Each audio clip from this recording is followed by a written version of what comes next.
People get so upset about socialism. Like, it's a bad thing. Like, my stepdad is one of these guys. He's a baby boomer. Actually, he might be 1 year younger than a baby boomer. He was born 45, so 46, 45. It's hard to tell.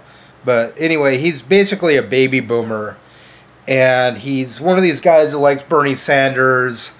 But he'll say things like, just because it's for the social welfare of the people, it's not socialism. Well, Larry, it is socialism, and socialism is a good thing. I'm a communist.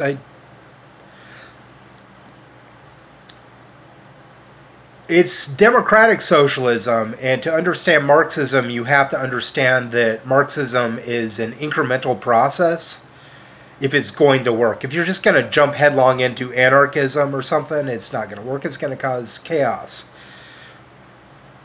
Of course, that's never been tried either because the anarchists were killed off by the communists. I'm not that kind of communist, as I've said. I don't like politicians to run the show. Ideally, I would not want politicians. But where we're at now, it would be like jumping to the internet from the time of kings.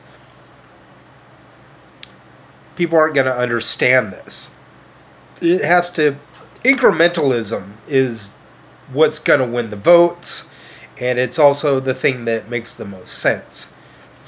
You can't just... When they tried communism in the Soviet Union and China and blah, blah, blah, Laos, Cambodia, Khmer Rouge, they just jumped right into it and a bunch of people died.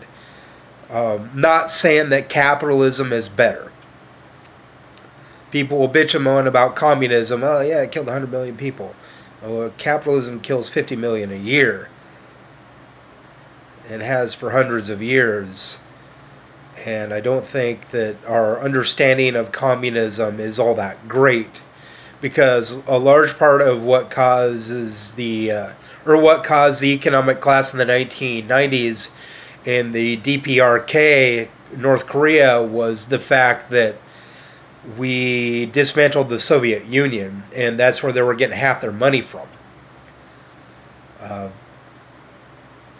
It was still a central government system. Like, people will look at Gaddafi and they'll say, you know, socialism fails because people die. And Iran, well, it's theocratic. There's a problem there.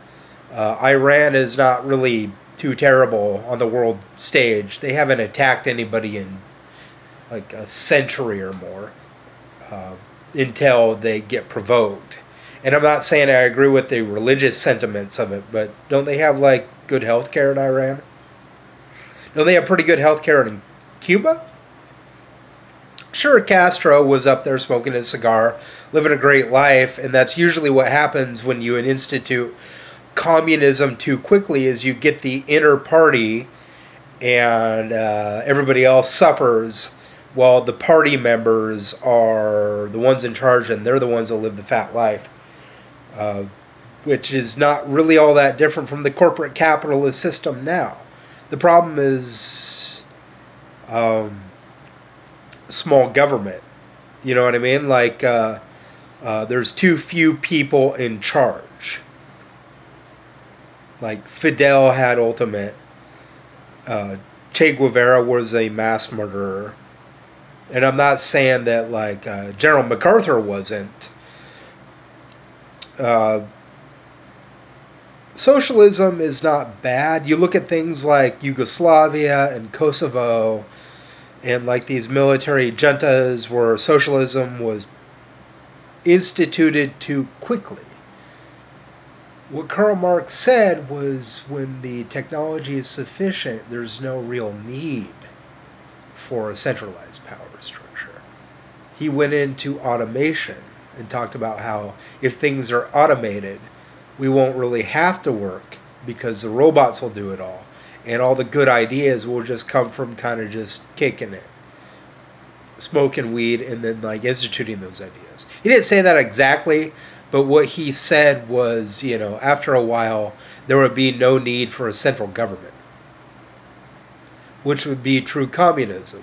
So the term anarcho-communism comes up. people misunderstand communism like they misunderstand Bernie Sanders and social democracy. I have no problem with calling Bernie Sanders a socialist and voting for him at the same time. Neither do most millennials and Generation Z, and a lot of Generation X are there like, sure, I'm a socialist, so what? I support Bernie, I'm a socialist, so what? Socialism is not a bad thing, just admit you're a socialist.